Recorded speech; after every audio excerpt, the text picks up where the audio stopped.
Welcome to a new episode of the Final Podcast. This is officially episode 1 because the first one we recorded was episode 0, pilot episode, call it whatever you want. The prequel episode. The prequel episode, the beginning of it all. My name's Roberto. I'm Nick.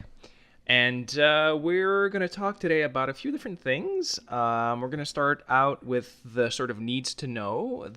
So let's say a few topics that have got our attention, news in whether it be film, video games, or just in general. One of the topics that we wanted to talk about was the new Oscars category. What's it called again? It's like the most popular film, which basically means best blockbuster film. Yeah, that's what it translates as. But the way they put it was achievement. Right. In Oscar popular, speak. Yeah, achievement in popular film. And blah blah blah. It's basically a bone to throw out to the peasants. That's pretty good. Here, the plebs can take this one. Yeah, but I mean, I understand where they're coming from. They're trying to maybe make the Oscars a bit more interesting for the youngins. Which they do need to do because it's mostly always indie films that nobody's watched. Yeah. It's always what happens where every single nominee is something that people haven't actually seen. People who actually watch the Oscars. Absolutely. I've usually I try to go see the movies like that are nominated for best film every year, but sometimes I can't. And because now it's like you pick and choose, what you go and see at the theater. You can only see so many in a year. What's worth it? I'm not going to go see an IMAX Moonlight, or am I going to go see, this big action movie? I'm probably going to go see the action movie and try to see Moonlight whenever I can, rent it or get it digitally or whatever. So usually I see it either after the Oscars or right before because they come out they're available just before. So I get it. And I'm curious to see what they're going to put. Like, what do you think?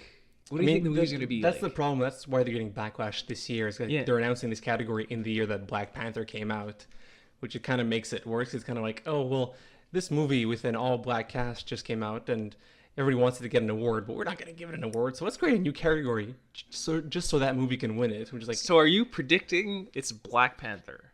Is that what you're predicting? Well, there's only 2 movies this year so far. Yeah, but is it still? When did it come? It came out after after January. Okay, so we're good. I think it came out for it's this year's Oscar season. Yeah, it's good. It's good. All right. Okay. There's only 2 movies that can qualify for that category this year so far, and that's Black Panther and Mission Impossible Fallout. Oh God. What about A Quiet Place? I don't think it counts as like. Would it be nominated though? It might be. I think it would be nominated for Best Picture. What?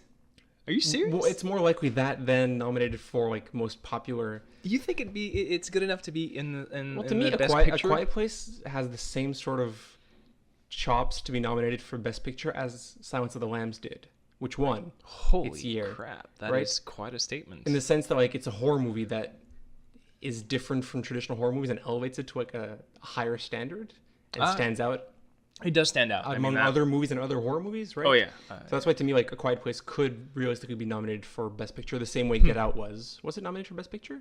I think Best it original was. Screenplay. Best original screenplay for sure.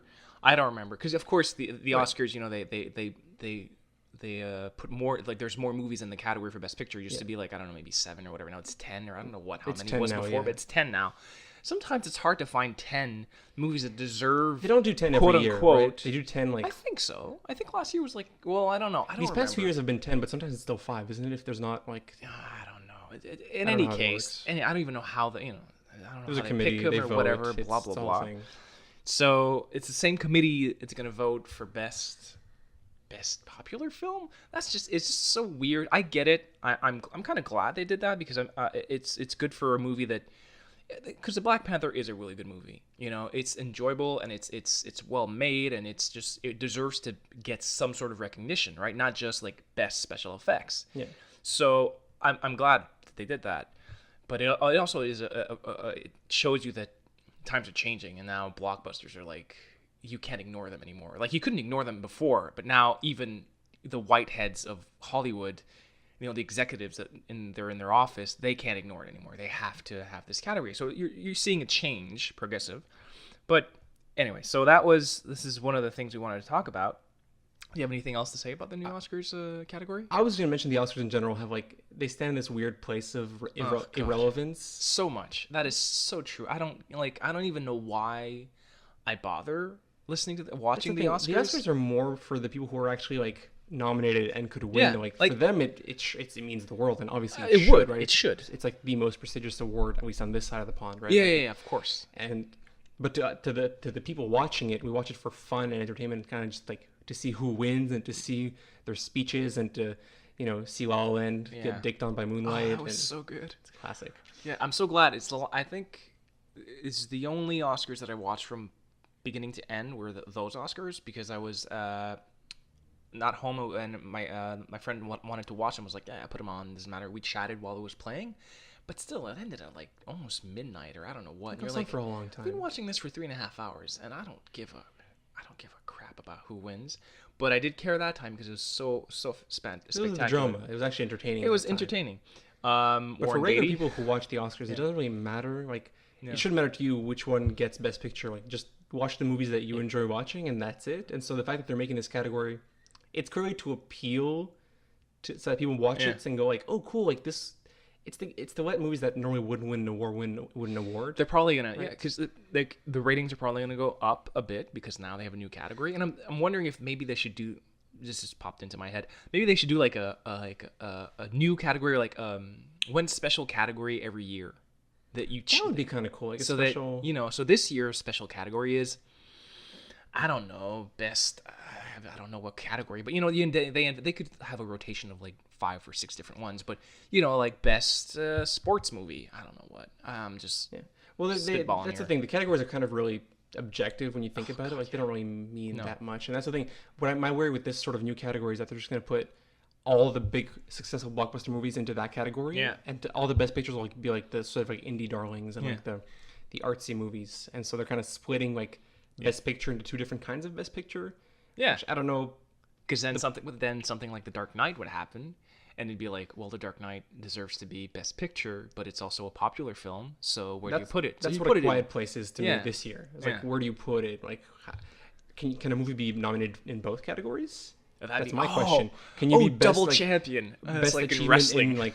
in popular film and also best picture? Can you be both, or is You it could. one or the other? Hey, listen, man. Boxers can be champs in different categories all across the world. You have boxers have I'm just saying, like world heavyweight champion, and you have like this movie won like best picture and best popular picture. Right, and there's that changes the meaning of best picture, right? A little bit as does. well. It makes it like specifically like this is like the best movie, whether it was popular or not. And then it's like, well, you guys all liked it, no matter how good it is, right? Okay, well then, So Transformers would be eligible for that new category since it makes like $2 billion every year, right? That's my worry, or something like Fast and Furious. oh god, Transformers winning an Oscar. It's a weird category. We have to see how it's going to play out. Obviously, That to would see like be, who actually wins. Yeah. Is it going to be Black Panther or Fallout? It should be Black Panther, probably just because it stands apart from all the rest. But if they're introducing a most popular film category or achievement in popular whatever, there should be a best stuntman category at this point. That's pretty. They don't give any awards to stuntmen and stunt people. Well, and that's what about kind the of- other there's other Oscar ceremony that's not film that has like another like 50 Oscars. I don't know what the stuntmen list there. is in there.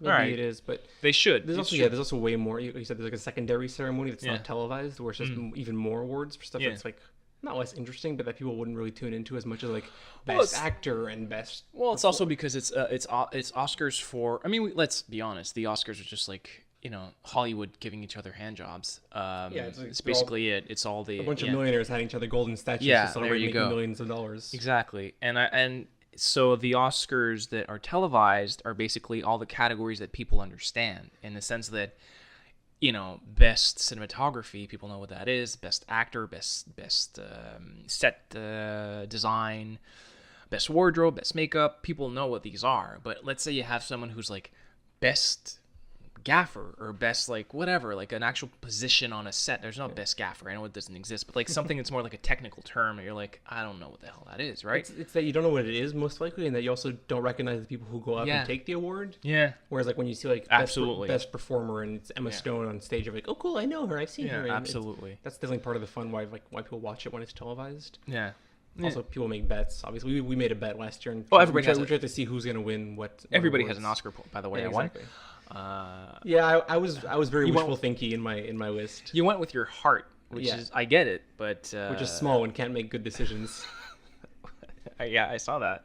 Well, I mean, it's all right. I mean, even I actually went with my head, and I should have gone with my heart on a few of those because there were last year, like for example, I didn't pick Coco to win Best Movie, and it won, and I should have. But anyway, So maybe you would have won Best Achievement in Popular Film or something like that. oh yeah, that It's like could, should it be Best Achievement in Popular Animated Film now? Like, are they going to expand it to a whole new like? that's a good question. It's weird. It's just a weird category. Yeah, it is weird because it just opens up so many possibilities that you just don't know. Like I think people might take it as an insult winning that prize. No, Like, oh, we were popular. We weren't the best picture. Like, it's like it's like it's when like a condescending category. you know, it's like the People's Choice, you know, kind of thing. You know, like they There's have already different People's like, Choice Awards. you know, exactly. So That's it's what I'm like saying. It's like they're trying to oh, branch you know? out into Yeah. like. It's weird. It's just strange. Yeah.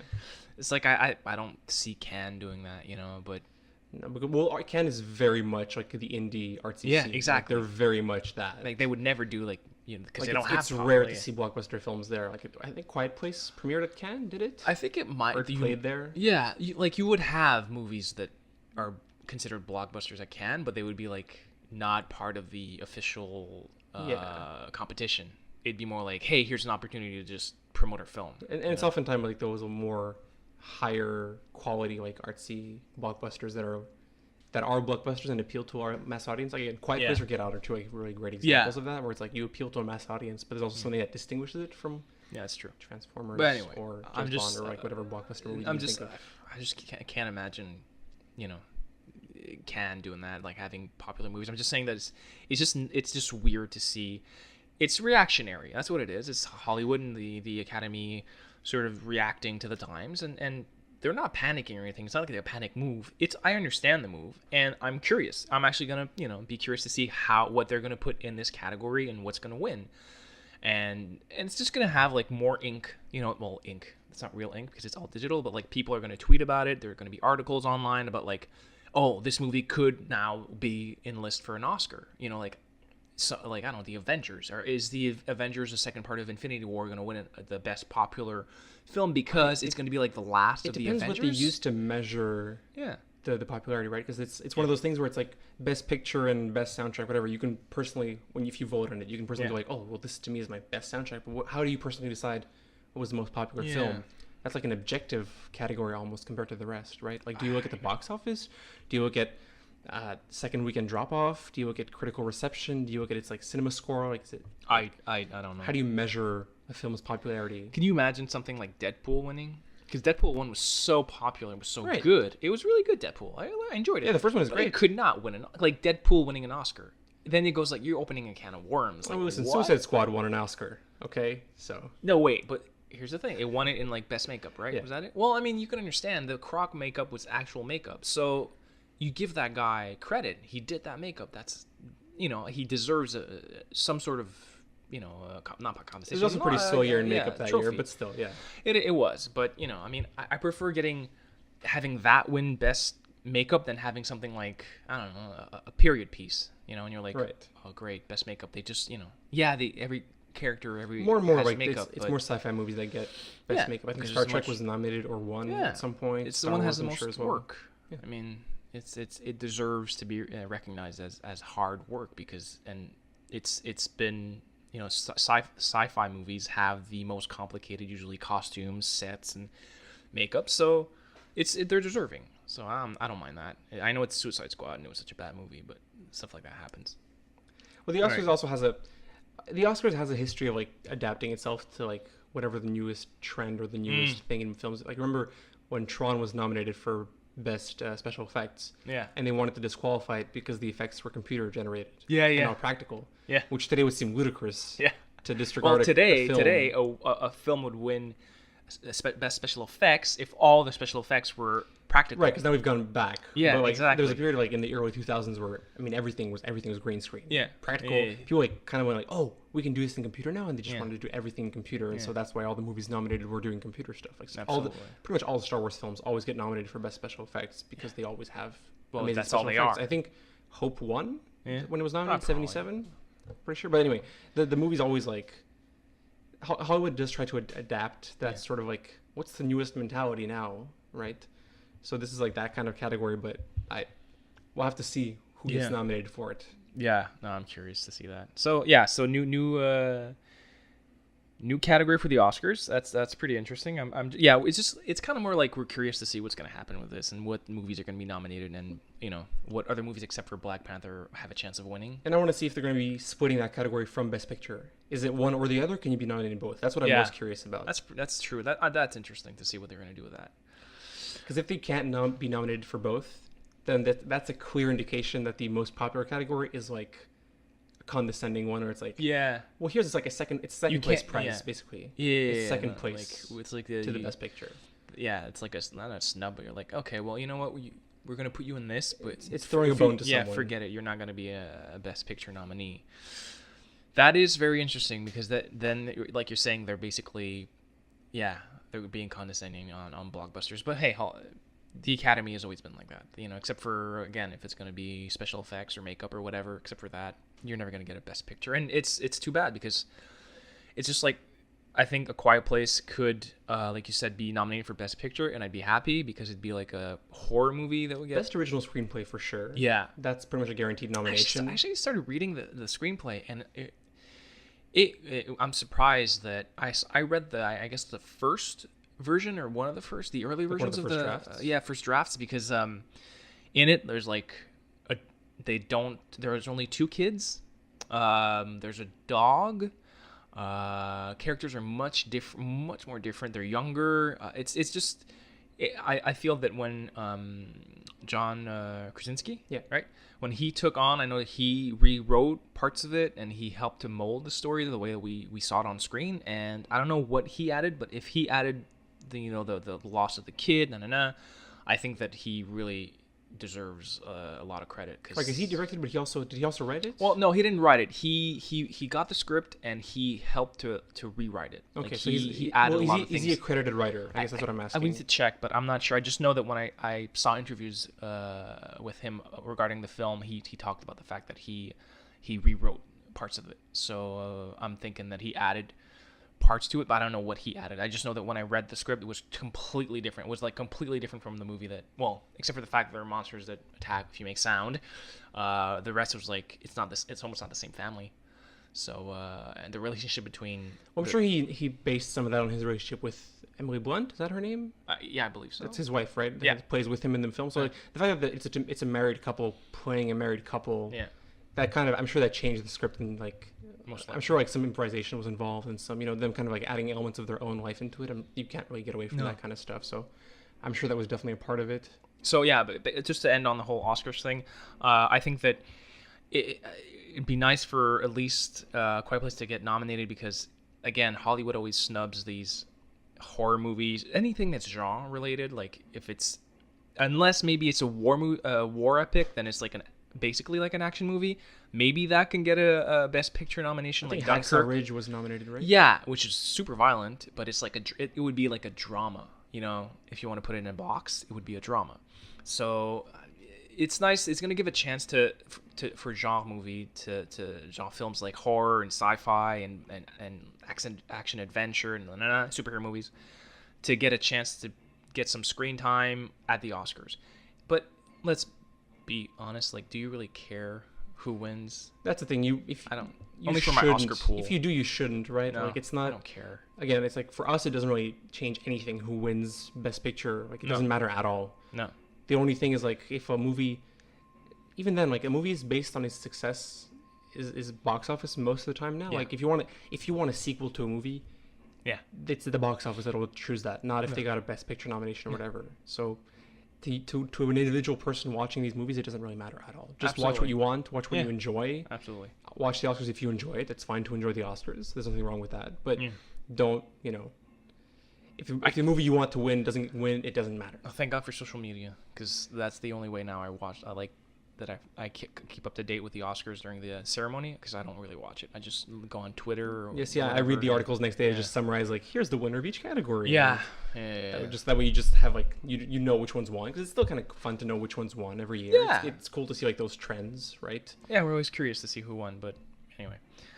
I think we should move on. So another news article that got our attention was the casting of Batwoman, Ruby Rose. Right, she was in the cast of the Batwoman in the CW TV show, not the movies. No. But in the Arrowverse, as they call it. That's really what. Yeah, that's what they call it. I saw it in the article, and I was like the Arrowverse. It kind of works because Arrow was like the first show. Yeah, and and all now the they're other ones all kind of spawned from there, and they all. He's kind of like the main figure. He's like the Batman of that universe that has no Batman yet, right? Yeah. Ooh, So- I'd be curious to see who would play Batman. Let's not talk about that. It's another story for another day. I've got to be honest, I've never really watched any of the DC TV shows. All I know, the sense I get is that they're doing good. Like DC TV. DC TV is much better than DC movies. Absolutely. I watched the shows, pretty much all of them. I'm not caught up on all of them, but I watched all of them. And they're very good, and it's fun because they're all different. Like they're not all trying to do the exact same thing. Arrow is more of like a dramatic soap opera with like these like thriller elements, kind of like he's like a Batman-esque character, right? Okay. You have Supergirl, which is definitely aimed at women and mostly younger girl audience, like the 8 to 15 range is like the perfect target audience, I feel like, for Supergirl. But even I get some like enjoyment from watching it because they're still good. Like it's funny, it's more lighthearted. It feels like what Superman should be, but it's Supergirl, obviously. Flash is kind of the same thing, but it's aimed towards more like the young tech whiz kids who like that kind of stuff. It's more geeky, I guess. Legends of Tomorrow is its whole thing. It's like it's a time traveling team of superheroes. Completely forgot about that. It's super weird. It's like very, very sci-fi. Okay. So they're all kind of different, and they all stand out in their own way. I think Gotham is not part of that universe. No, It's separate. It's a Fox show. It's not a CW show. Yeah, so it's not part of that universe. But and it has its very own aesthetic. Oh yeah, it looks like it wouldn't fit with, because like if you look at all, like I said, I haven't watched any of them, but you look, it's a very first of all, though. I've watched parts of Gotham. I haven't watched, like I it's on my list of things to watch, like my 150 million movies and TV series I want to watch. But from what I've seen, like I've seen clips, I've seen maybe parts of episodes of all these. They're all CW shows, so they all kind of look alike. They have the same like you really you can tell it's a CW show, and you can tell that they're working so that they all feel like they're part of the same universe, which I think is really great, because we can talk about the movies and they don't feel like they're part of the same universe. No, and when they do, it's a crappy one. It's a crappy one, that's for sure. Yeah, when they do crossovers, they feel shoehorned in. Oh yeah, Suicide Squad is a great example. They have Batman come up, but it's like he just kind of feels out of place. Then Flash is in like one scene in Suicide Squad, and it feels weird and out of place. But yeah, the CW actually does a really good job with that, because they do crossover episodes all the time, and they're often very fun and very, like the colliding of two worlds is done very well. At some point, Flash, it's not really a spoiler, Flash can like travel so fast that he goes through dimensions, right? That's how fast he runs, and he pops into Supergirl's universe for an episode. And so he and Supergirl, like, he's both like youngish, techie, like savvy, nerdy kids, like have just so much fun geeking out together and doing superhero stuff together. And it's just fun to watch. Like it's like a feel good. It's cool to watch them actually be superheroes together. It actually does it really well. That's one of the strengths of the CW shows.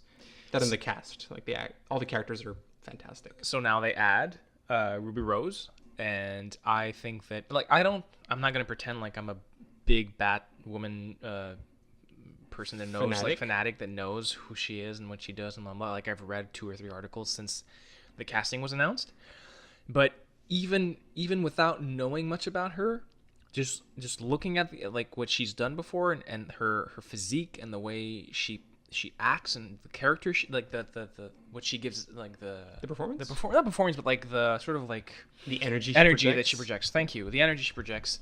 I think this is like a fantastic casting. I'm really happy, and I'm curious. It's probably going to be a show I might not watch, but like I would definitely keep up to date. Maybe watch a few episodes, see if I like it or not, and then try to watch it every week or whatever. Maybe once the season's over, binge watch. But I'm very curious, and then that might get me hooked on more other CW shows. The first time I saw Ruby Rose was in John Wick 2, where she plays like the mute assassin. I was very impressed by her performance. She was very cool. Then I saw her in Triple X, The Return of Xander Cage. Oh God, yeah. Don't ask me why I watched that movie, but she was in that, and she was pretty great in that as well. So I'm also happy with the cast. I'm also not that much of a fanatic of Batwoman. I've never read her comics, but I've read a lot of Batman or Batgirl comics where she shows up at moments. So I've seen her character a few times. Like, how many Bat people are there? It's literally called the Bat family. There's 4 Robins, right? Yeah. Batgirl, Batwoman, Batman, and then I guess they all have like even like side associates of their own. So it's like a whole. Yeah, it's a whole thing. It's a whole thing. No, so it's actually pretty interesting. So be on the lookout. Ruby Rose is going to be in a CW TV series. Right, and they said Batwoman. It's a Batwoman TV series. Yeah, which is also interesting because the like the Bat universe hasn't been in the Arrowverse yet. Yeah. Like they haven't mentioned ever So Batman or Gotham. Like there've been hints here and there. Like So yeah. Harley Quinn showed up in an Arrow episode, but it was like you could see like you could see her from behind in a jail cell, and you can hear her laugh, and it was like that's it. You could see like little pigtails, and it's like a little wink wink because they have a Suicide Squad in the Arrow TV show. Okay. Which is kind of cool. It's cool. But so this is like the very first time they're actually admitting like, hey, Gotham and Batman is a thing in our universe. Yeah, exactly. And I'll be curious to see how that works out because I wonder if they're introducing Batwoman, does that mean Batman exists or is she actually the first Bat person in Gotham? Well, here's the thing. In Super and Wonder Woman. God, wow, that was complicated. So many superheroes were like colliding in my head. In Wonder Woman or Supergirl. Take your time. What's the show called? Supergirl. God, wow. I am so mixed up in my superheroes right now. That is whoa. Okay, so Supergirl. Superman shows up, right? Yeah, in the second season. Yeah. So he exists, but he's not in every show. So I think it's going to be kind of the same thing. I think that they will have a like you can't have a. I think you can't really have a Batwoman without a Batman. But that's that's what I mean because in Supergirl, the reason they call her Supergirl is because she has the same powers as Superman, who's already established, who's a little bit older. Yeah. And that's why, and they figure out that she's his cousin or whatever, and that's why they give her the same name and she has the same logo and everything. Yeah. So that's where her name comes from. But if you start from scratch, maybe this character will just be the first one who decides, hey, I'm going to take the mantle of Bat. I'll become Batwoman. And Batman doesn't exist. They're not going to do that. But they could. I'm saying they could. Know. It'd be interesting if they did, but they probably... No, it's going to be Super Batwoman Girl, whatever I was mentioning before that I don't know what the... I'm sorry. That's what I mean. That means that if there is a Batman in that universe, that also raises a lot of interesting questions and possibilities because him and Oliver Queen Arrow, or Green Arrow, whatever they call him now, his name changes. They're basically the same. See, that's why I get confused. They changed the freaking names of the... I'm just kidding. In the TV show, he starts as like the vigilante, and they call him the Hood, and then he becomes the Arrow, and then he becomes Green Arrow. Like his character evolves, but in a really great way, honestly. But so like it's the same premise of like a billionaire who learns how to do martial arts and comes back to his city to avenge his parents and fix his city, and it's like they have very similar personas. So I'd love to see the two meet and go like, oh yeah, I get you. I get you. Same, bro, same. Yeah, I'd love to see that sort of interaction. Oh, you did this too. The CW is very good at giving you those kinds of moments that you want to have. Yeah, like fan service, but done well. Like the Flash and Supergirl episode is a great example of that. And do they all know their secret identities in the show? Like this Arrow much. know who Supergirl is, and I'm not at the point where Arrow has met Supergirl because she's technically in a separate universe. Okay. But the universe is like they move through universes, right? But how about the Flash? I know that they have an interaction at some point, but I'm not there yet. But I know the Flash. The first time the Flash shows up is in an Arrow episode, where he comes to investigate a thing, and he's like, "Oh, no, I'm just doing my thing," and then he comes back to his city and he has that accident where he gets hit by lightning, and so they all know each other's identities for the most part. Because then that'd be super interesting to when you have Batman meet Arrow. And there's this moment of like they don't know who they are in real life, and then they finally know who they are in real life, and they're like, "Oh, you too? Oh, you're part of like here's my billionaires club card." Yeah, that's what I mean. Like that would be really funny to have that sort of moment, and the CW is pretty good at delivering on those. So I'd be into that kind of stuff. Like they both show up and they have like their car keys in their hands, like when they're not superheroes, and they go to unlock their car, and it's like they both have the exact same Audi or whatever. Yeah, right. And you're like, "Oh, you too," whatever. I think that I can understand where you're coming from with the idea of not having Batman, but I think that if you would be closing a door to something that people want to see. People will want to see the interaction of like Batman because he'd be like this. Maybe he could be an older Batman. Maybe he could be like That's what I mean. Yeah, I'd have to see a different take on him. I don't want to see just like a regular old Batman. Same in a character. Wheelchair or whatever. Or whatever. I want to see a different take on the character because one of the strengths of the CW show is that it gives you characters that you wouldn't necessarily like. Green Arrow isn't the most popular of the Justice League, right? Like they could have easily done a Superman TV show, a Batman TV show, and a Wonder Woman TV show, but they went with Supergirl. They have Flash, Green Arrow. They have the Legends of Tomorrow. They have another one that I'm forgetting for some reason, but they have another show as well. And even some of the animated shows that DC does are actually they tie into the live action ones. Like there's a character who showed up at some point in a crossover in Arrow, who was played by an actress, but actually from the show where she comes from is an animated show. Okay. She's an animated character that they had a live-action version of for Arrow, and it's part of the same universe. Even John Constantine, right? Remember the Constantine TV show? Yeah. With the actor who, I forget his name, but he played Edward Kenway in Black Flag. Okay. It's the same guy. Yeah, okay. Constantine was canceled because nobody watched it, but now Constantine is in Legends of Tomorrow. Oh. And so, like... That's okay. Maybe he wasn't strong enough a character. The show was on NBC, and nobody really watched it. It was honestly a good show, but it wasn't that popular. But I'm glad that they kept his character. Even he shows up in Arrow season 5 as a pretty important character. Oh. or 4. But So he's a supportive character. Exactly. He can't be the main man. I no, guess. he doesn't Too have bad. his own show anymore, but Yeah. he's still there, right? And so it's kind of cool that they have these sort of moments. Yeah. No, absolutely. That's okay. So interested to see Ruby Rose. So maybe we could talk about one more news topic, and then we can go into our main subjects. Well, here, I'll let you pick. We talk about the Spider-Man game coming out in a month that you pre-ordered, or we talk about Disney and DreamWorks and all the whole new streaming services that are existing that I think the whole streaming thing is like a whole episode. We can just talk about that for so long. Spider-Man, I wanted to mention because it's like newsworthy to me. Yeah. The game has gone gold, which for those who don't know what that means, basically means that it has finished like main production. They're starting to produce the CDs, the discs that they're going to send out. They're obviously still going to keep working on it and release like a day one patch, and they're going to keep updating it because that's how studios do that now. But the discs have entered patches. production. They're being made now and sent out yeah. a month ahead of its release, which is good. That means it's completed, it's finished. Yeah. I pre-ordered it. I very rarely pre-order games nowadays. I only do it when I'm like 100% sure that I want to play it, and oftentimes I'll even like pre-order like a day or two in advance just to get those like little pre-order bonuses. Yeah. Because if I'm gonna pay $80 one day or the next, I might as well pay $80 and get a few extra goodies. If you know you're gonna buy it like really close to its the day it comes out, just pre-order it or buy it when the end of the day before or whatever, so you get the bonuses. Yeah. I do it digitally. Yeah. That way I don't have to go to the store and get discs. I don't really do that anymore. Talk to people and see see the God. sun and Gives me the heebie-jeebies. Yeah, I know, and actually interact with human beings and say, yes, Awful. sir, please, sir. Can't stand it. How are you gonna pay, sir? Makes me cry at night. No, I get it. Me too. But I did pre-order it because I was watching. I used to do it as a kid. This thing when I was younger, when You are a couldn't child, afford a my bunch friend. of games. Yeah. But it was games that I wanted to play. I'd like watch the gameplay and like hold the control in my hands and like see how it, like with the control. Yeah, I was a sad child. Okay. That's. But I tried that out with. I watched a video of Spider-Man. And I held the control in my hands just to see like, is it intuitive? Am I picking it up? And I was immediately like, That's cute. I wanted to play. I was like holding my control like, I wish I could play this video. And I was like, okay, I might as well just pre-order it. I definitely really want to play it. I might as well pre-order it.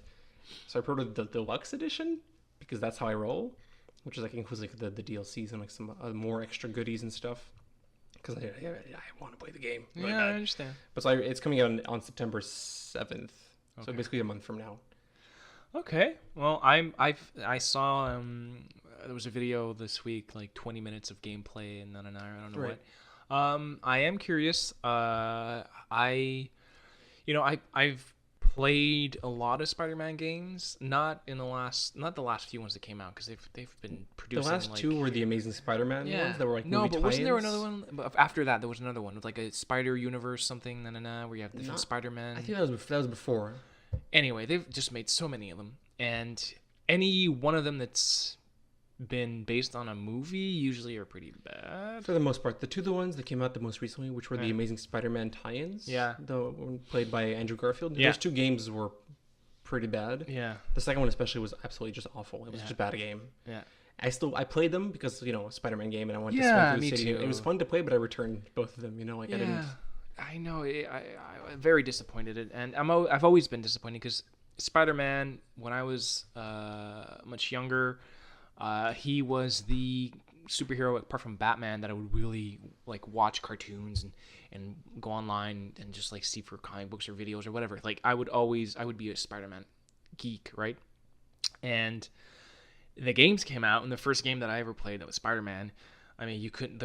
There wasn't any floor, like there wasn't any streets. You were only atop. Was that the first movie tie-in? I probably was, right? Because they were also different depending on which console you played it on. Like Yeah, they it were, was probably PlayStation 1. right. Or you would swing and it would just latch onto the sky. Yeah, Like, exactly. yeah. And I remember I loved it because back then, like you Still playing as Spider-Man. It's still yeah, kinda cool. and back then, like you didn't know any better, and that was what was available, so it was amazing. Like I remember playing my first ever game I played on PlayStation 1 was a hockey game, and I'm sitting down here with my brother, and we put in the CD and we started up the PlayStation and everything, and it's on this old TV that the TV's made of wood. All right, so It wasn't a flat screen?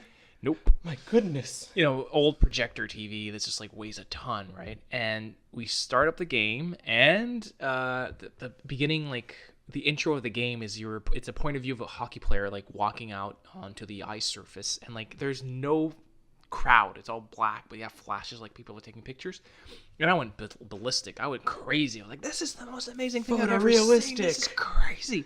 Playing the game with my brother, we couldn't believe how beautiful it was.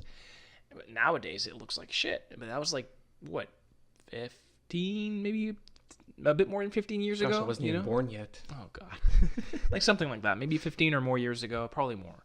But nowadays, so games are getting so much better that I'm expecting more of them. And I keep watching the Spider-Man gameplay, and I keep going like, how is this going to be any different? I've always been disappointed of Spider-Man games. That's what I'm trying to get to. I always get disappointed because it never feels. There's always something missing. I don't know why. I think it's because they make him so fast that I feel like it's ganky. Like it's like he'll hit an enemy and do like this flip, and it looks so. It's too fast. I kind of see what you mean.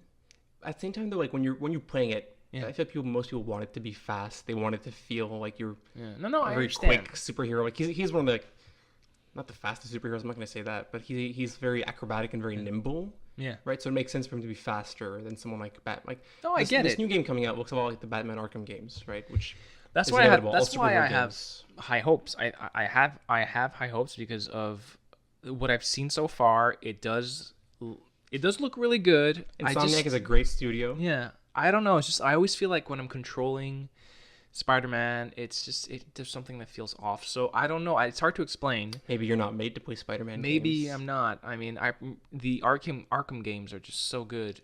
Those I couldn't believe that they finally made a superhero game that felt right. Because a lot of the times when they do a superhero game, it's not like Superman games. Have you ever played a good Superman game? They're not that many, but the ones that did come out were like horrible. Like it's so bad. Yeah, but it's also hard to make a game about an indestructible, impossible to kill character. Yeah, maybe, but yeah, come on. God of War, you can't kill him. You can, but you probably can't, or stuff like that. He's a god. Well, there's still, yeah. Well, yeah, I'm just saying that there's always a way to do it. Like, but why a Superman? I don't care. I don't really want to play a Superman game, but I'm just saying that the ones that came out were just horrible. And apart from that, what other comic book games are there? I don't know about comic book or superhero, whatever. I mean, obviously, there's all the movie tie-ins, like Thor, Captain America, Fantastic Four. They all have movie tie-in games. Really? Yeah, they do. Oh, they don't have an Avengers. There's an Avengers game. Not Avengers. Well, they're making one right now, but there's not one out. But on the PS3 and Xbox 360, there was a Captain America game. Really? A Thor game. When those movies came out, they all made games for those. Game. Yeah, absolutely. Wow. Again, they were shitty tie-ins, but not all superhero games are based on comics. I'm thinking of Infamous, which is a fantastic series of games. It is a superhero. It's not based on comics. They've done comics since, but it's not based on them. And those are fantastic superhero games. I think a lot of people like the prototype games as well. I only played the first one, didn't really like it, but that's still also a superhero game that people actually do enjoy, right? That is true. Infamous was an amazing series. So yeah, okay. There's some, not a lot. I'll give you that. No. But again, I don't really care because I don't play that many games anymore, and I don't getting invested into a game like I already have. I have God of War I have to play. I have The Witcher I haven't played yet, and you bought it like 4 months ago. The Witcher. Oh God, I think I might be able to play it next year. I'm hoping next year because I'm gonna be shooting a TV series in September for like 2 months, and I'm not gonna be able to do anything except for work. And I have to read the books. I'm like 100 books. So I'm 100 pages. Yeah, I'm reading the books because you told me, and it's right that it'll make your experience so much better. The game is after the books, and if I'm currently reading the books, to play the game would be to spoil the books. Yeah, it's like you're gonna spoil either games or the books. So yeah, I know. It's just. Okay, we're going off track. It doesn't really matter. That's fine. I was looking through articles for this week's episode, and I ended up on a new website I had never been on called Cultured Vulture. Okay. Yeah. I've heard of Vulture before, but yeah, Cultured Vulture. Okay.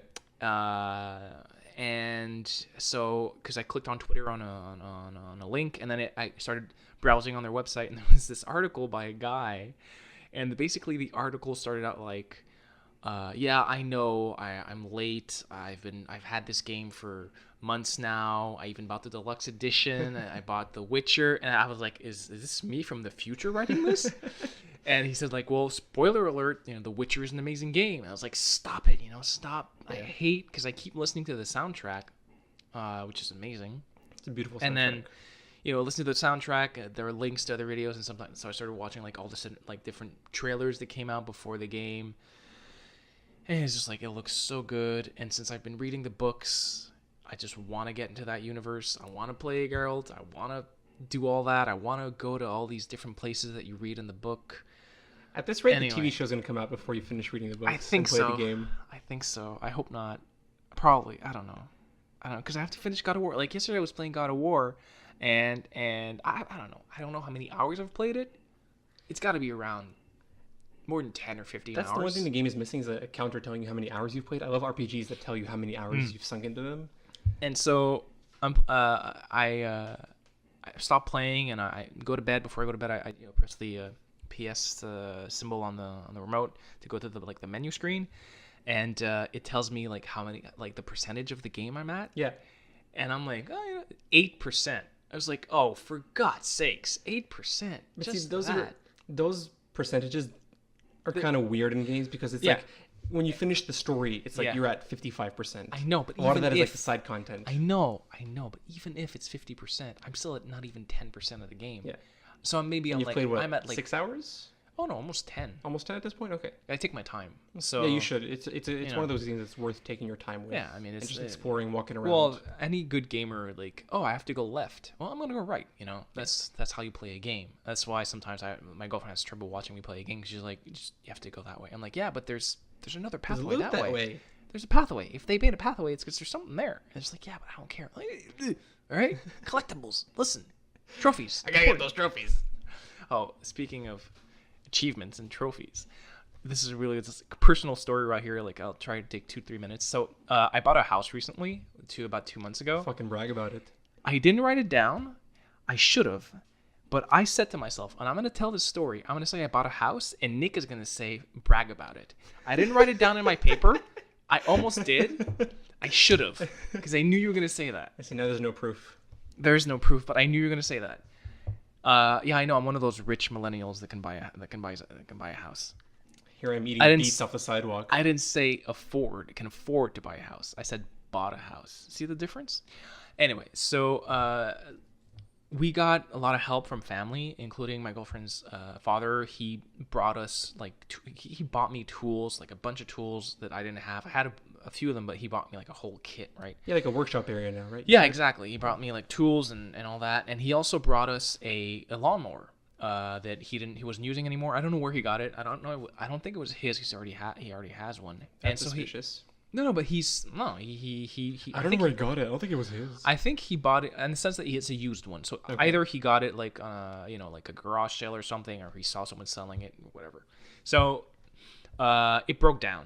Like, I used it once, and then a week or two later, I tried to start it. It wouldn't start, and then I called him. I was like, I don't know how to fix the lawnmower. Look at me, like, I don't know. I watch movies and play video games. I don't know how to do You pull that. the string, and the spinny blade goes. Yeah. Exactly. Well, I would pull on the string, and it would go like, boop, boop, boop, boop. Like, you could feel that something was happening, but it wouldn't start. Was it out of gas? Well, that's the thing. So he said, like, how much gas is in there? I'm like, checking. Oh, there's gas. There's enough gas. And then he shows up and says, like, there's not enough gas. I'm like, okay, I don't know. There's gas in the thing. I mean, how much gas do you need? He's like, it needs to be full every time. Like, I don't know these things. This is my first lawnmower.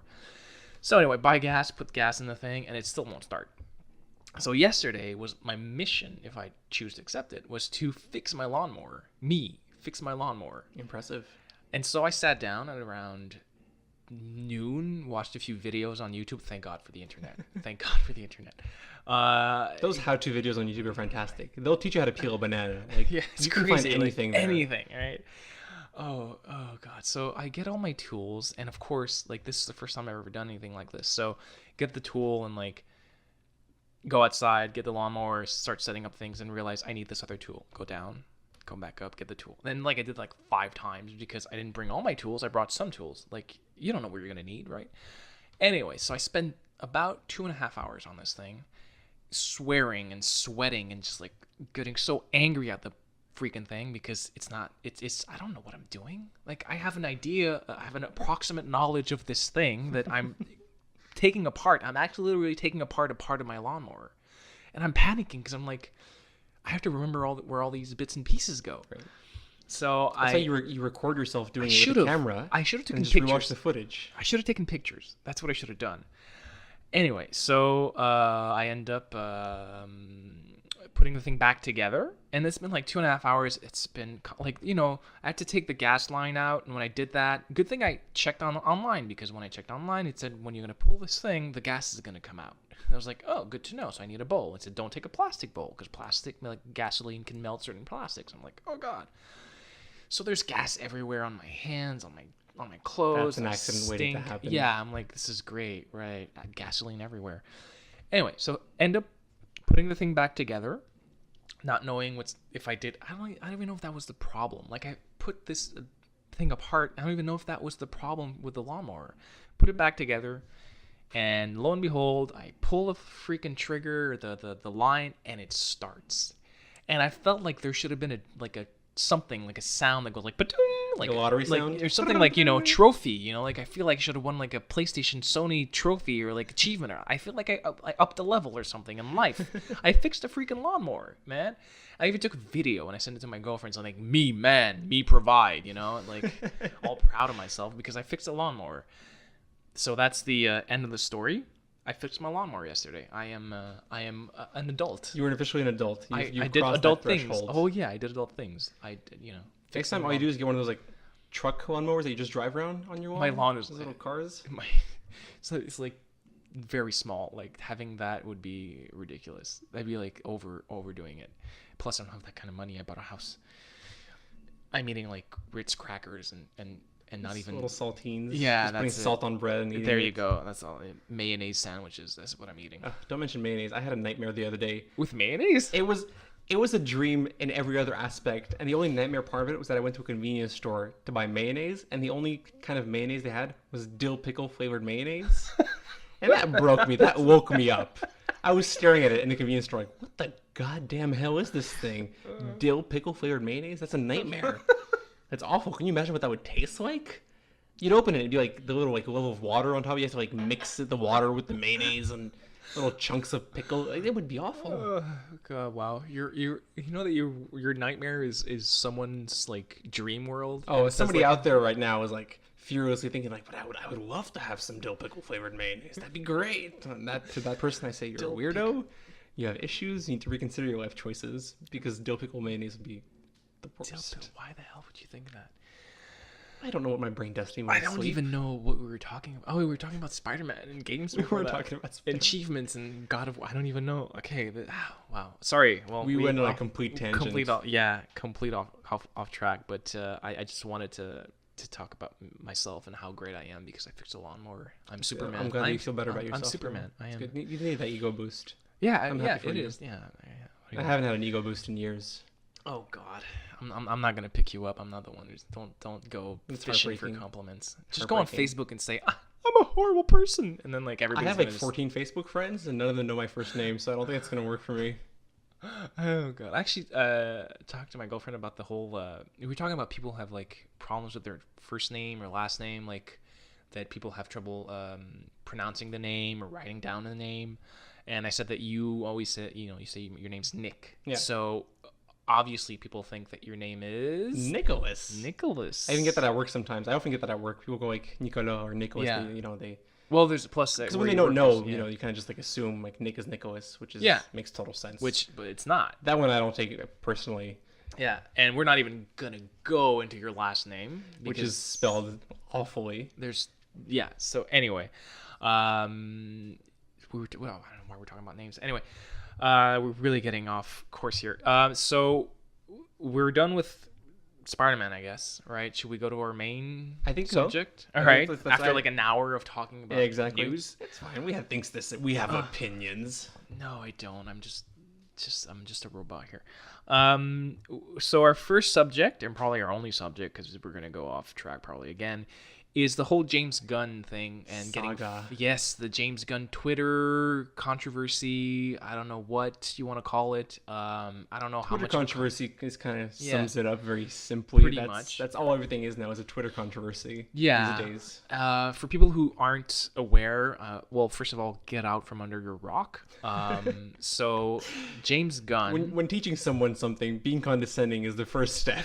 Listen, if you're listening to this podcast and well, okay, you probably know me or you know Nick, Yeah, so you it's probably like, you're do talking to like the 4 family members we have who listen to our yeah. podcast. So And if you don't know us, like thank you. I don't know why you're listening to this. Thank you very much. God I hope bless you. God bless you, and I hope that you will listen to the other ones that we record. So James Gunn, how long ago did he write these tweets? Like 10 years ago? whenever Twitter started, Yeah. pretty So much. and before First mention who James Gunn is. Right? Yeah, He's James the Gunn is director Guardians of the Galaxy. and writer and director Writer of and director. That's true. Guardians of the Galaxy. What else did he do before that? He did like I didn't follow his career before. I know that he was like when he got picked for Guardians of the Galaxy, I had no clue who James Gunn was. A lot of the directors, I didn't really know, maybe except for Josh Whedon, Shane Black. Like there's a few that you would know, but James Gunn was like out of nowhere. But a lot of people were happy with the pick. Like a lot of people were going like, "Oh, good, it's James Gunn." So I would assume he did something before that was similar in a comedic sort of sense. Yeah, or action or whatever. So That'd make him a good fit for that. So right now I'm actually looking up on the good old IMDb. We're not sponsored by them. Yeah, we're not sponsored. I'm looking up online. Sorry, I should not. Oh well, he did Slither, Okay. right? Which looks like something that should be done by famous Canadian director Cronenberg. It looks like a Cronenberg movie. Apart from that, he did something called PG porn. Okay. Super, like a parody of superheroes, like the actor that played in The Office, who plays Rainn Wilson. Oh yeah. Right, so he plays a superhero, but I don't think he's a real superhero. He's like he pretends to be a superhero. So he never did like a big No, blockbuster. he's never before, done which is kind of anything. a pattern with Marvel's directors Yeah. that they choose. They're He's never usually done like Nope. somewhat early in their careers. His when they big pick them. movies were his big breakthrough was Guardians of the Galaxy. Which is a good breakthrough. No It kidding. broke $1 billion, right? I'm Yeah, pretty no, sure. it's So that's great. a pretty good breakthrough. Oh, good for him, and good it was starter. really good. I mean, I enjoyed both of them tremendously. I didn't like the second one as much. Yeah, well, it's hard to. Me too. I didn't, but I still enjoyed it more than most of the superhero movies that came out that year. That's fair. But to get back to the story is that James Gunn, before the whole Guardians of the Galaxy, before he was a household name, Like a decade ago. Yeah, he tweeted. Someone made jokes, and he also tweeted jokes that are like about pedophiles and about mostly rape jokes rape and a lot of- jokes and stuff like that, and kind of jokes that you're not Very, supposed to put on social controversial, media. Yeah. racy. You know, the kind of jokes that you say to your friends and you're like, before you even say it, you're like, I shouldn't be saying this, guys, but you say it and you laugh and you're like, oh, that's so wrong. But he did it on Twitter, right? And so someone dug up those tweets and These sort of right-wing troll type people who do that a lot these days. Exactly. They dug up these tweets and they said this is unacceptable, right? And Disney, now that they own, they own the the family universe, friendly. The concept of family friendly. Yeah, they own Marvel. They own the movies, right? And so Disney, that's unacceptable. They won't have a director who has this sort of controversy about pedophilia and rape jokes, so they fired him. And that is very quickly. Yeah, they just within a couple of days fired. or even less. Yeah. He was gone. And then give him a chance. No redemption, no nothing. And so now there's this whole debate going around whether or not it's deserved, whether or not he deserves a second chance, because he even apologized. He apologized for the tweets. Well, he even apologized before. Back when he years did ago, it. he already made like comments saying like, absolutely. The reason he made those jokes was because he wanted to attract attention and be controversial for the sake of being controversial, and that he kind of regrets it, and he's not the same person. Who's never done was that. what he was saying. Yeah. I'm not here. First of all, I think that before we even start talking about our opinion regarding this subject, the jokes he made, I am not defending the jokes. No, they're awful jokes. Yeah. But I'm going to start by saying that I like to make people laugh. I think it's a part of who we are. I think that any writer, any person that writes scripts, writes stories, likes movies and games, likes to make people laugh or has a sense of humor. And I've said jokes that I know are, if I would put them online, I would get like people start throwing rocks at me, right? And so I'm not going to defend the jokes, but I will say that we all have this part. A lot of people have this sense of humor sometimes. This dark sense of humor that doesn't come out every day, but sometimes you do the jokes. So I will not defend the jokes by themselves, but I will defend the person because he said these things because, like he said, he wanted to be a bit, controversial. He wanted to get attention, maybe. I don't know what. I think that people change. I think it's not worth necessarily a firing. It's worth a big slap on the wrist, on the hand, and a big well, we're gonna make sure that do like this whole public thing where people can see that they're gonna give James Gunn a chance, and he'll do something. Maybe he could have donated money to like a center or something. They all do that. They donate money to foundations. But in terms of, is this a fireable offense? I think no. That's my opinion on that. I have more to say, but I'll let you tell me what you think about him being fired. Well, I also want to say beforehand, like in a lot of these sorts of situations, a lot of people want to make it out like the mobs, I guess, in a way, but a lot of people want to make it out to be like this black and white thing where it's like you either condemn the person and you want them to die and to disappear off the face of the earth, yeah, or everything's fine, nothing they did was wrong. Why are we talking about this? It's fine. Like there is a middle ground where you can say, like you just said, like the jokes are not funny. You can't really, they're not forgivable. They're not acceptable. Mm-hmm. But you can also understand that a person can grow, and a person has already apologized and can apologize again and say like, that's not who I am anymore. And he could have like deleted those tweets and people would have dug them up, or you could have kept them there. And like, I don't know what's better in that situation. Like, do you delete them and try to hide it, or do you like, yeah, that's who I was before. I'm not that person anymore, but I'm not trying to hide away from it. I don't know what you do in that situation, but it's more than just black and white. It's not that simple. No, absolutely. Right? You own up to it too. I mean, he wrote that. You can't deny that he wrote them, but I mean, so many people have been forgiven for such less. That's one of the things that bothers me with this case the most, regardless of like what he did and what Disney want. It's a very reactionary thing, but I'm going to talk about that in a second. Yeah. But does that mean that Robert Downey Jr. is fired now as well? Oh God, yeah, no kidding. Because that's no kidding. He I don't remember exactly what, but he was arrested. He went to prison. Yeah. He went into rehab, I believe. Yeah. Yeah, the whole drug stuff, like, and yet they still hired him and made him the face of their franchise. So yeah, he's fired now as well because he had this amazing redemption story. Yeah, and redemption and drugs. In this context, drugs are not as bad as rape, of course, and especially rape jokes. Rape jokes. Yeah, rape jokes. No, I understand. Rape jokes or pedophilia or whatever. It's just that there are subjects that I guess you, especially nowadays with, and again, I completely support the Me Too movement. Completely. All right. There's no place in the workplace for any sort of sexual abuse or any sort of harassment. So that I'm totally for it. Yeah. Let's get that out of the way. But so nowadays you can't even say or even maybe even think out too loud anything that has to do with that kind of subject, whatever, any kind of harassment. So I kind of understand maybe they panicked and they said like it's over. We can't be. But this whole situation just raises so many questions. Like you said, that's a great question. Like, well, what about Robert Downey Jr.? He's a criminal in a sense. He used to be a criminal. He went to jail. All right. That's what I mean. They're cherry picking their moral values. Yeah, in a sense, definitely, which is kind of weird.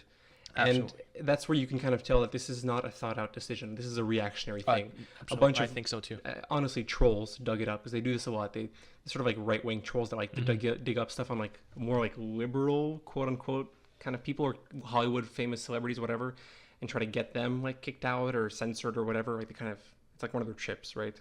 And so that's kind of what happened here, where they kind of basically bombarded Disney with going like, well, what, you're employing this guy who makes these sorts of jokes? What are you thinking? And like some bigwig at Disney went like, oh my God, we can't have this happening. Yeah. We've got to get rid of him like right away. You know? Some guy in an office at Disney who has not no clue of what's going on, but has a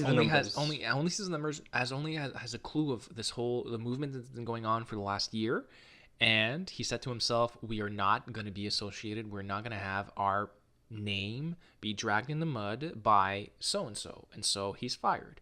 But it's just like, take 2 minutes, think about it, think of a plan, and then act. Instead, they reacted. And I think that I'll get to this in a few minutes, but I think we need to talk about the whole idea of is James Gunn even necessary? And then are the actors even necessary that's a whole other thing, right? Because now it's like they fired James Gunn, but now all the cast's kind of standing by him. Well, there's only there's only Dave Bautista that really has been super vocal in the sense that he's the one who said that he would. David Bautista, who plays Drax. I want to say Drake. Drax. He plays Drake. Those famous characters from Guardians of the Galaxy, Drake and Josh. He plays Drax. Drax the Destroyer. He actually threatened to quit the whole franchise if they didn't use. Do that? Isn't he locked in for 30 movies in his contract? Well, he did. Of course, he's going to lose money. But I think that he has the balls and the sort of personality to do it. I think he'd do it. I think he'd go I don't care, sue me. I'm not gonna be. But he said that he would quit the production if they didn't use James Gunn's script, which implies the script is already written. I guess. And I read an article saying that Disney will use his script. So did they react to? Because if the script's good and it works, but then again, they're still gonna have James Gunn in the credits, right? So if you have him as a freaking writer, why even bother firing him as the director? Still unless they don't even put his name, and then that would be just because they can't. He has a contract, but even then, it's like he has a contract as well. So there's something in his. Of course, there's a clause in his contract that says that if he's part of any sort of. I guess there's somewhere in his contract that says that they can fire him if something major happens, and this is major to them. This is going to be the minutiae of was it a valid firing of him and whatever. In any case, so they're going to use the script. So he's still going to be in the credits. You're still going to have this guy that you fired because you don't want his name attached to your movie, your product. He's still going to be in the credits because you're using his script. And it's completely hello, are you if you take a decision, take it completely. Yeah. But then they're again reacting to. Now they're trying to save their public image, but they're already They're too deep into it, Absolutely. So I'm the thing is, like I said a few minutes ago, the whole idea of is James Gunn completely expendable? And you sent me an article that I thought was very interesting. Then I sent you one, basically saying that directors like James Gunn, and even any director for a blockbuster franchise like Guardians of the Galaxy / just the MCU in general, they're completely expendable. I think that most people that go see these movies aren't film connoisseurs, in the sense that they don't really know they don't take the time to say, okay, who's the director? Oh, let me go check what he did before. They're not going to go who's see the it actor? Because of the director. Who's the writer? Who's this? And they're just going to go see it because it's Thor, because it's Guardians of the Galaxy, because it's Hulk, because it's Marvel. So it's too bad that he lost his job, but to them, they don't give a rat's ass because it could be anybody. And then you mean the audience, or you mean Marvel? No, I think Marvel, and also I think now the audience is more aware of all this and who James Gunn is, and there's going to be they're going to react to it, but they don't know. I'm sure they don't. Somebody's already calling for a boycott of Guardians 3 because people do that all the time. Yeah, now. But to be honest, let's say he got fired and nobody knew about it, and they still made the third. They're still going to make the third one. People will still go see it, and they probably wouldn't notice. You and I would know, film goers that really know about film style. They probably would notice. You might sense a difference. You'd sense a difference, but to be honest, those movies are all made by people in post, first of all, and they're made by the crew members, and the director has the vision. And I'm not downplaying the director. James Gunn has a clear vision of what he wanted, the colors, the way he did everything, the music. Guardians is one of those Marvel movies that stands out the most as a director's movie. But if you just copycat it, who's going to care? If the script has the same jokes and the actors are still all playing the same characters, people won't really register. Yeah, absolutely. Which is it's also, it's not a really problem. Like, it's fine. No. You don't have to know the director and the composer and the And I producer don't- and the writer for every movie you go see. That's Like, fine. I There's no don't reason care. to. Honestly, for movies like that, I don't care who's directing unless the director is like the director can only to me make it more interesting in the sense that if I don't know who the director is and they're making a new Thor movie or a new whatever movie, like a new Fantastic Four movie, I won't really care that much because like it's a freaking comic book movie. It's a blockbuster. I'll see it. But if it's like, oh, I don't know, David Fincher is making the Fantastic Four. that would really get me interested to be like, what the hell is he doing? You know, and that'd be yeah, that's what I mean. Which is that was one of the draws for like the Batman, the Dark Knight trilogy with Yeah. Nolan, right? Like that's kind of one of those examples of like a big blockbuster superhero movie Absolutely. where people do go like, oh, it's that director? Okay, Yeah. that makes it a higher, it gives it a higher standing in your opinion, Yeah. in your brain Because box. they're gonna promote it that way. They're gonna be from the director of From the- you know, exactly, of they do that all the time. you know, and it's like they do that with like from the director of the Matrix or from the creators of the Matrix. The Matrix was 20 years ago. Now they're doing it with from the producer of Yeah, Transformers. And yeah, I know. Michael Bay gets that a lot. Like, producers definitely have a hand in how a movie's made and what goes into it for sure. But it's getting like they're just trying to use titles now. It's like from the secondary executive storyboarder. Yeah, exactly. From the makeup artist who brought you, I don't know. Suicide what. Squad. Yeah, like oh, there you go, Oscar. From the Oscar-winning Oscar-winning makeup artist. Yeah, exactly. Oh god. Oh, I'm gonna go watch this. So are even the actors. I mean, now if you think about it, of course, Chris Pratt. I mean, honest, I saw this week. Speaking of Chris Pratt, I saw Jurassic Fallout Kingdom whatever thing. World. Jurassic World. Parking Kingdom. God damn it. Jurassic World. Let me try to get this right. All right. Jurassic World. Fallen Kingdom. That's correct. God. And you saw it, and you don't know the. Yeah. That's how memorable it was, huh? Yeah. No, it was good. It was actually pretty good. There's a few things that I really liked about it, and actually, if you were to take in terms of the story, if you take out one element of the story and the plot, the movie's They really clone good. humans, right? What? They clone humans in that movie. No, right? there's one human clone, Okay. and that part is what I'm talking about. Take out the whole story of like a human clone, Right. And the That movie's seems really kind good. of weird to me in like a. I don't Yeah, know. They're there's- trying to branch out, right? I'm gonna spoil it. I don't give a shit. So in the movie, there's this. First of all, okay, John Hammond, the original creator of Jurassic Park, like I don't know how many associates he had, but he had too many because they keep like having characters come in and they're like, oh yes, I worked with John Hammond. Really? Like when? Like okay, so you're just like a freebie here. That's how we link. This is how we They link. can do that, right? Yeah, this is how we link that's how you do Jurassic Park reboot. to this. So you worked with John Hammond, and he had a different opinion with him.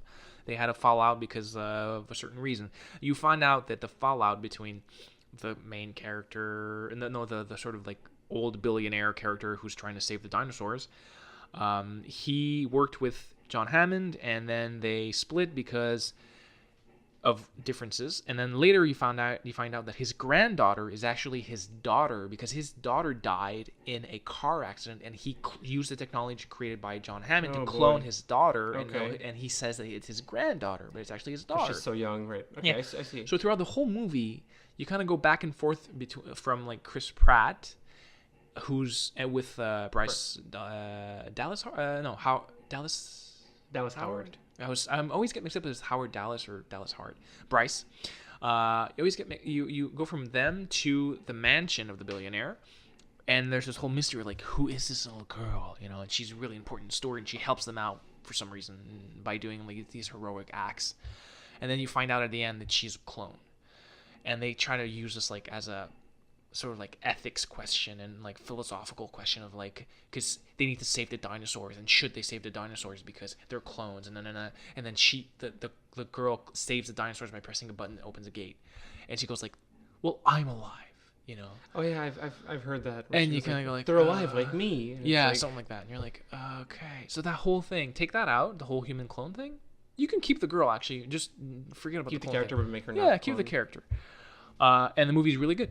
I think I liked it. I enjoyed it. It was actually probably this is the fifth one, and this is probably my second favorite, because the first one to me will always be the best one. It was so good.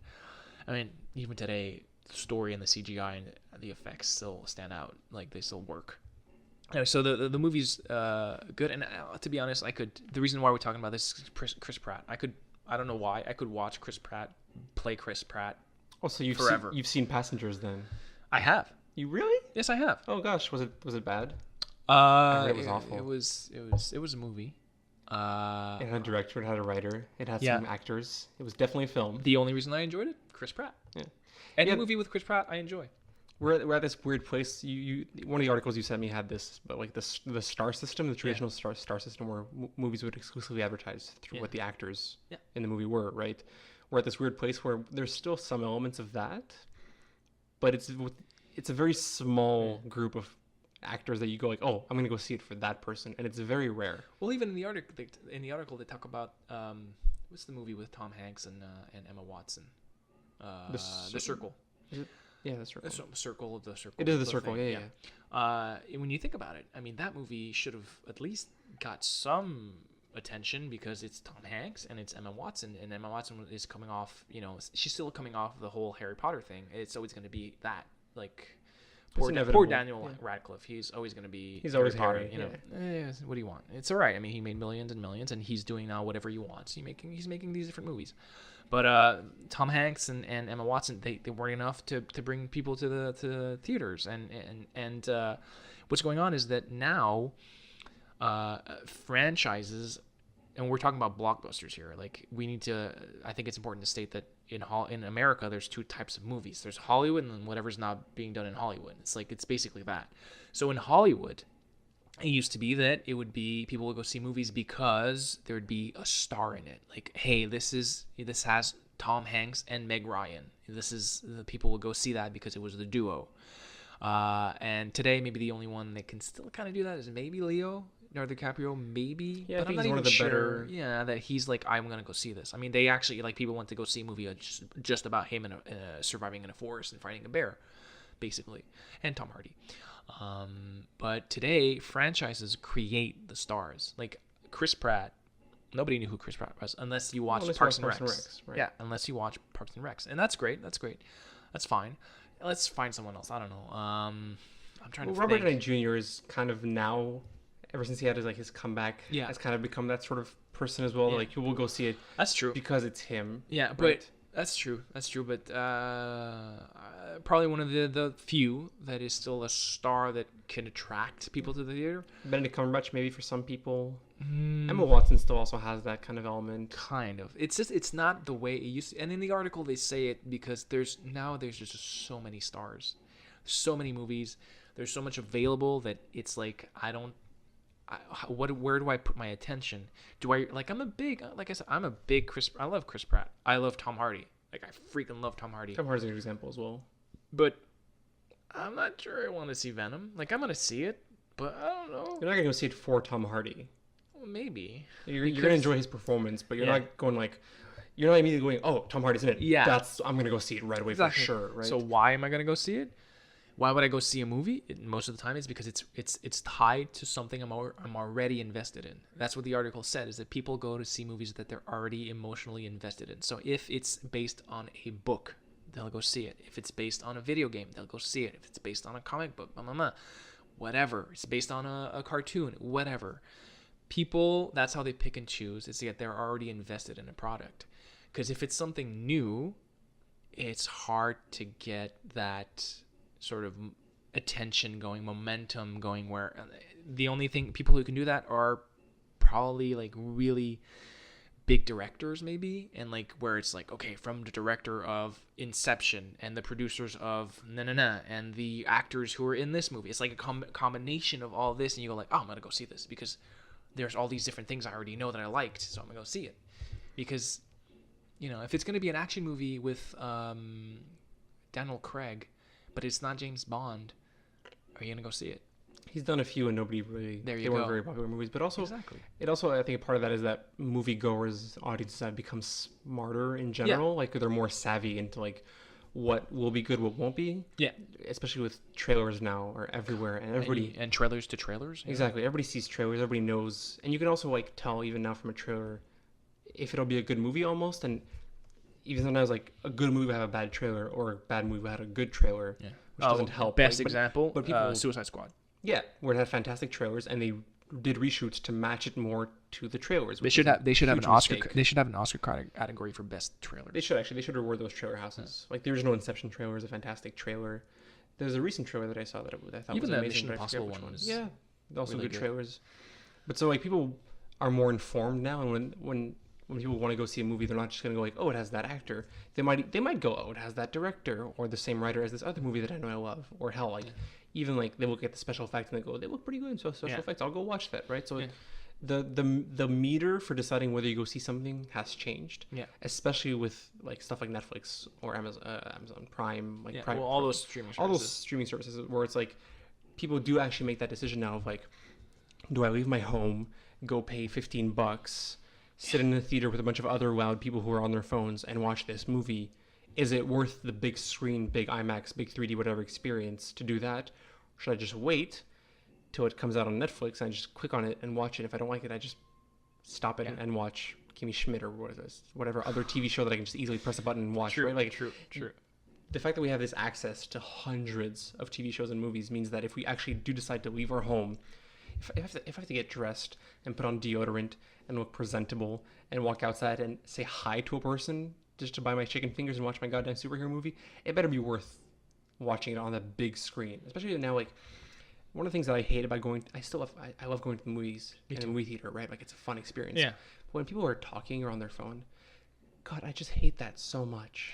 It's awful. And like, I wish they would like enforce rules and go like, you absolutely, if you have your phone out, you're gonna get kicked out, because there's always that one guy who pulls out his phone. It's on like max brightness. He starts reading his emails, and you're like stuck behind him. Yeah, I hate that stuff. I had to like when I went to see Force Awakens when it came out, I went to see it for a second time, and the guy next to me was talking as the credits, like the beginning credits were rolling, and I was like, "Can you please be quiet?" And he was like, "The movie's not even started." I'm like, "No, it's the opening. Have you not seen Star Wars before? Like, this is part of the movie, you dumbass." My favorite was when I went to see The Foreigner, and it was a packed auditorium, packed. Which I guess Jackie Chan is still one of those guys who can also draw crowds just for him. Yeah, that's right? true. That's a good point. The auditorium was packed on like the second week, which I did not expect for The Foreigner, which is a great film. And somebody pulled out their phone, and somebody behind just screamed, "Put away your phone!" Like, he yelled it during the movie, which I thought was that's great. They should have clapped. The guy immediately just put his phone away. That was fantastic. He shamed him publicly into putting it away, which is great. But not everybody can do that, right? I wouldn't be able to do that. I get my face kicked in. Yeah. But so that's like, knowing that you might have that experience of like somebody being loud or obnoxious or annoying or like crowding your space, when you could just sit at home, sip your little margarita, eat your popcorn in the peace and quiet of your pajamas, and just watch a movie and press pause and take a pee break whenever you want. Like, if you want to convince me to go see a movie in theaters, you better make a damn good case for it now. Which, again, that's the reason blockbusters do so well, is because they're worth seeing on the big screen. Yeah. The action, those are the only movies, the explosions, whatever. It's worth it. Whereas something that's like let's say Nightcrawler, which is a great film, right? But I don't know. I don't feel the need to see that in theaters. I've got it on Blu-ray. I'm gonna watch it on my TV. I mean, we saw together A Quiet Place, and I saw Get Out, and those are probably, what else did I'm trying to think of other movies that I've seen that aren't, that the experience isn't enhanced by a theater, and those are probably the only two that I can remember, because nowadays the only movies I do go see in the theater is going to be like a big action movie, because that's the whole purpose of the theater for me. It's to be entertained and be like in awe of what's in the sound system and everything, because like there's so many movies I want to see, but I'm gonna wait to unless there's like, there's definitely a buzz around it. Let's say there's a buzz right around a movie like A Quiet Place and like Get Out, where I was like, okay, I need to see this because why is everybody talking about this movie? And I'm curious, and then I can't wait the 5 to 6 months it takes before it comes out on available on digital. So yeah, it's blockbusters, and again, blockbusters is like the main one, but I would still add horror and comedy to those. Comedy? In certain cases, You can go see comedy. Some comedy movies I think are worth seeing, like something like Deadpool. Like, it's having an audience around you who's all laughing at the same time, I think is a great experience. Like when like 200 people are all laughing at the same time and just crying laughing, I think that's great. I love hearing a joke in a movie and hearing like some lady 2 rows behind me just cackling, just screaming because she can't stop laughing. I love that kind of stuff. That's pretty good. I think to me that adds to the experience. And so I love seeing certain comedy films in theaters. And the same thing for horror. Like Maybe horror, having yeah. a whole crowd. But I guess like, genre films. when we were in Quiet Place, Yeah. which is a very, very quiet movie, Yeah. and people were just trying so hard to not move and be quiet. The whole auditorium was the most quiet I've ever heard it. And you actually would get a scare, and people just that shaking, like I think that's fantastic. Yeah, maybe maybe more like genre cinema. So anything that's like horror, sci-fi, action, like any like dramas are not, unless it's this big, you have to see it now kind of drama that is like directed by, again, Christopher Nolan or directed by David Fincher. Even then, David Fincher movies, I don't know if I'm gonna go see them in the theater. You don't need to experience them. It should either, I guess the way we can summarize it is, it should either be enhanced by the technical aspect, the big screen, the surround sound, the 3D, or by the audience aspect, which can also help enhance the movie experience sometimes. Good example, one or the other. A good example of movies that I went to see at the theater that I didn't need to, and that my movie experience might have been actually diminished by the crowd. I went to go see Tree of Life in the theaters, and then three people left. Who walked out of the Tree of Life.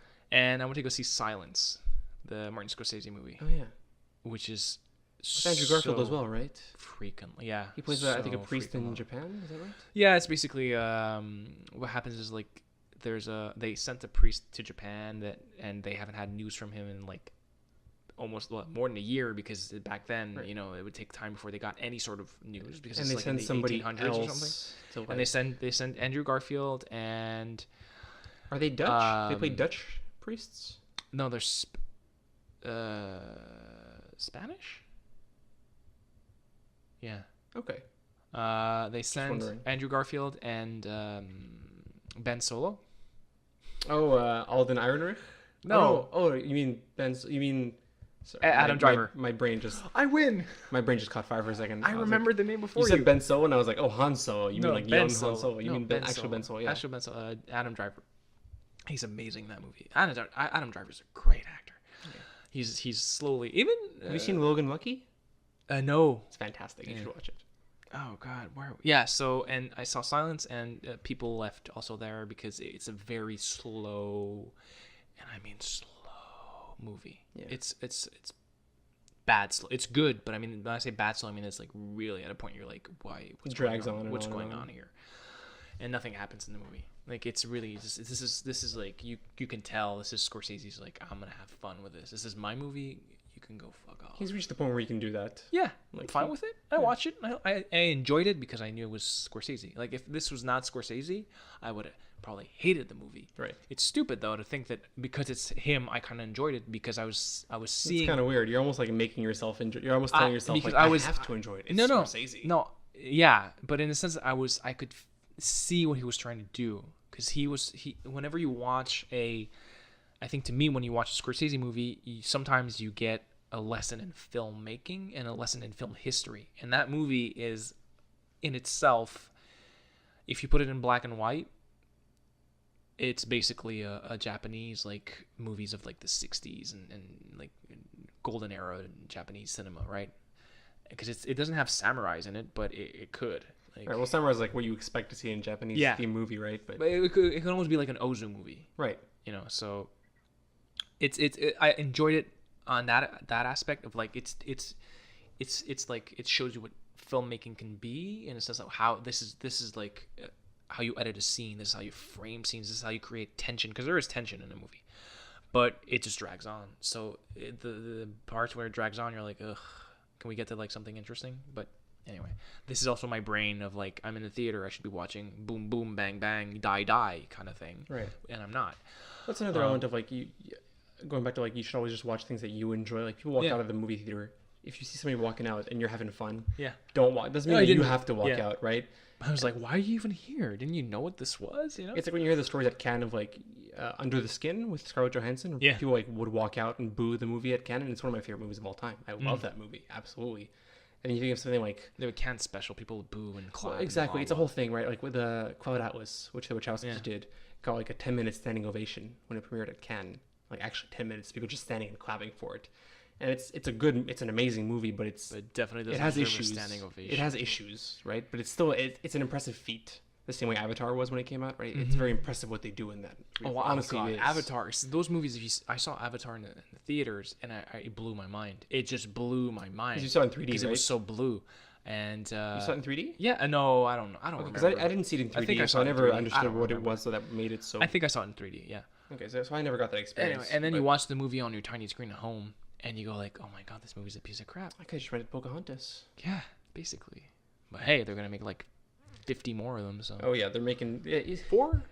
He's making 4 more. Yeah, 4 He more. says it wants to be a family drama similar to The Godfather, Oh God. which I don't know where to start with that Let's not get into it. because that's a whole. He's also what is James Cameron like? What is James Cameron doing? Like he's doing Terminator reboot and Avatar, 4 of them at the same time. Like what is he? Does he sleep? Does he eat? He probably is only involved at a certain level. He probably just Or shows you think he's up. only like executive producing Terminator, letting somebody else he's do not all the he's work not without direct- being He's not credited? directing it. He's not directing Terminator reboot. I assumed he was. No, Maybe no, he's he not. only gave his 'Cause he owns approval. the rights He now. gave but he this is my seal of approval. I know that he said that he wanted to make. I don't think he's directing, but I know that he said that he wanted to make a Terminator movie that would end all possibility of making more. Like he wants to end it. Okay, Because he has the rights it's to it, Terminator so- movie to end them all. That's it. Like this is the end. There's no So- such thing anymore in Hollywood. They're just gonna reboot it, but sure. Yeah, no, I know, but that's what he's doing. So that makes me almost curious to see like how is he gonna make this movie. I don't know what his role in is in the Terminator reboot. I'm sure that he's more into Avatar because Avatar is more of his baby now Yeah, exactly. than, That's like than his Terminator. darling. Yeah, and you know what? It's another case of like a director that is making movies that maybe shouldn't be making movies anymore because he's past his prime or he's just rehashing things. Like Quentin Tarantino said that he wants to stop making movies after like a certain amount. I think Well, the one he's doing now is like his last one, right? That's like his no, plan. I think it's one. Well, He said he wants to make 10 and that's it. he's already up at 10. It's his 10th. I feel like it is. Like, do you want to count them? Let's go. Reservoir Dogs, Pulp Fiction, Kill Bill? No, before that there was I'm not Jackie going in Brown. order. I'm just thinking. Jackie Brown. Jackie Brown. Okay, in order. I'm just Jackie trying to Brown. remember them all. I don't Kill remember the Bill, order. Kill Bill. Like, is Kill Bill 1 or 2 movies? 2. It's 2 movies. 2. Yeah, it's 2. So that's 5. And then he did Inglourious Basterds. Inglourious Bastards.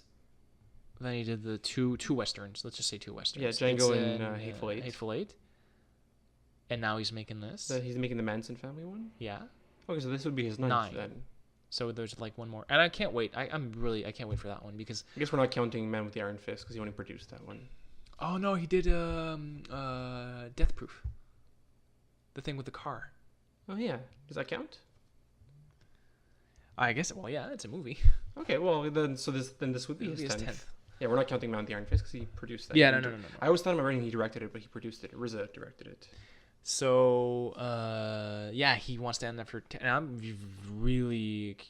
I'm hyped for this movie, the Quentin Tarantino one, because I'm glad he's getting away from.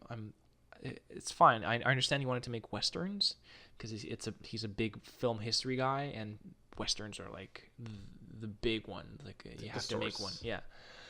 But to go back to like a period piece in the when was this, 60s or 70s? 70s, I think. 70s, yeah. Yeah, so 70s, and a time where the movies, like, have you ever read Raging Bull?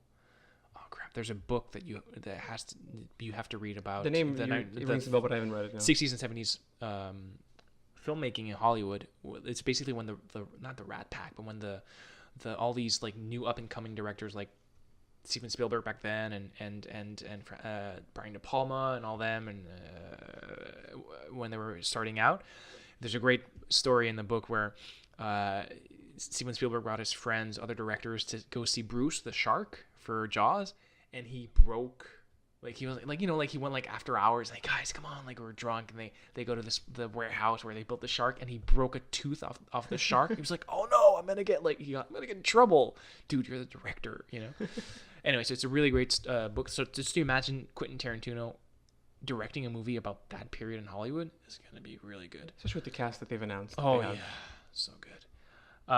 So we were actually talking about James Gunn. We were. So just all this to say that to wrap things up, I guess that we both agree that no matter what he said, which was really bad, we're not defending the jokes. We don't think it's a fireable offense necessarily, because you need to give him a chance to change, a redemption story. And I think that, on my opinion, is that it's not a fireable offense. They should have waited, thought up of a plan, and then acted and kept James Gunn. But also, I don't really care that it's not James Gunn directing Guardians of the Galaxy 3, because it could be a completely different cast for Guardians 3. There's no reason to keep the same cast. Even they can do whatever they want with it. So I saw something like the article I sent you. They suggested using the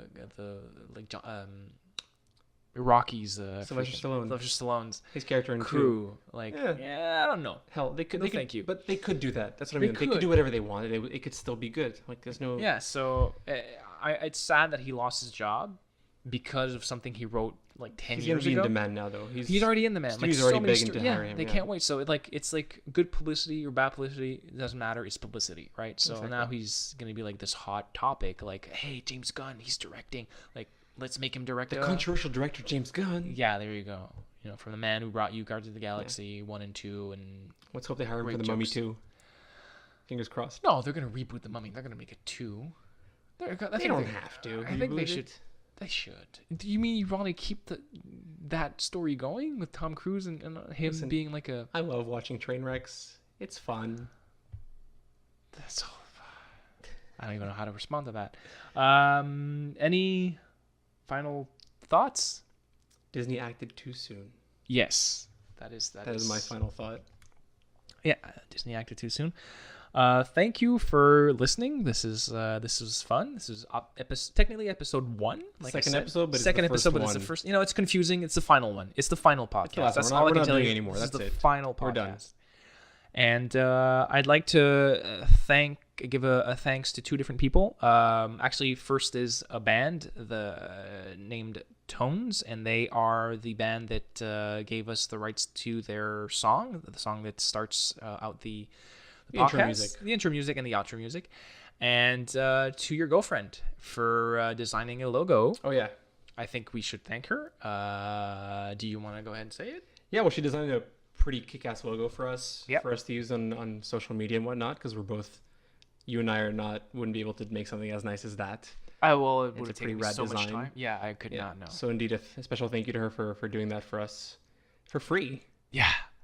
Yeah. Well, no, you're going to pay for it somehow. Yeah, I'm going to pay for it emotionally. There you go. Exactly. So, you got to... Could you do this for me, honey? No, I can't. Too bad I designed a logo for you. That kind of thing. Remember that time I designed a logo for you? Yeah, exactly. Yeah, you're like...